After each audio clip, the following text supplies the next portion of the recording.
Hello les amis, voilà un petit récap des 5 erreurs à ne pas faire quand on fait une révision sur son carburateur BSR 36 ou 37. Donc voilà, là, c'est la première chose, c'est vouloir régler le niveau de hauteur du flotteur, le niveau de cuve, sans changer le pointeau. Voilà, là c'est le cas typique. Donc là, un vieux carbu. Là on se dit, bah mince, la hauteur de cuve est pas bonne, je vais pousser sur la languette qui est ici pour remonter la hauteur du flotteur. C'est une grave erreur. Pourquoi? Parce que tout simplement, c'est votre ressort, je vais zoomer, qui se trouve ici, qui est abîmé. Donc le ressort ne fait plus fonction et donc le flotteur, lui, est descendu. Donc si vous réglez le niveau de cuve comme ça, bah, votre niveau de cuve sera beaucoup trop haut. Le ressort, il sert, c'est un amortisseur de flotteur pour éviter justement avec les vibrations que ça abîme le pointeau. Voilà, ça c'est déjà la première chose à éviter. On change son puits de pointeau et le pointeau si on veut faire les choses correctement, avec des pièces évidemment de qualité. La deuxième chose, c'est vouloir ne changer que le pointeau. Et malgré tout, on a le joint ici qui peut être abîmé. Vous voyez, et ça nous fait donc une fuite d'essence malgré le flotteur, même si vous avez le flotteur, le pointeau ferme, l'essence coule par ici et va faire un trop plein. Vous voyez, on le voit, hein, il bouge. Hein.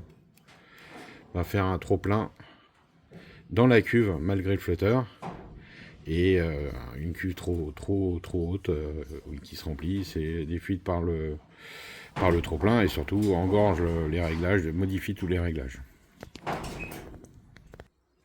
La troisième chose, ne jamais vouloir toucher au capot en disant oui ça fonctionne de la membrane. Donc ça c'est la membrane de décélération.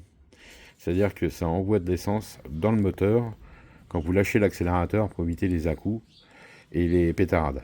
Donc là on voit bien que le gars avant a oublié simplement le ressort et le joint est parti en vrac.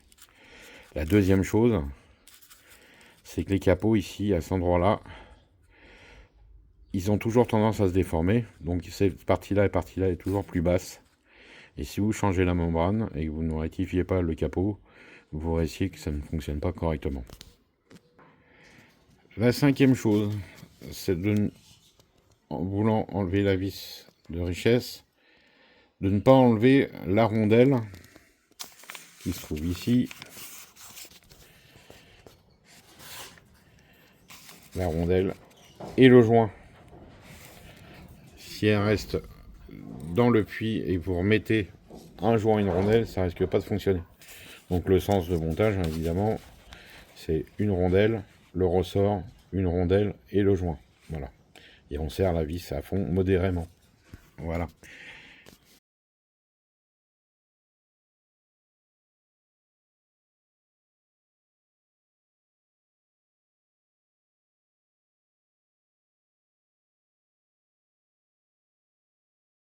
Le problème, c'est que ces starters ne sont pas du tout adaptés pour ces carburateurs.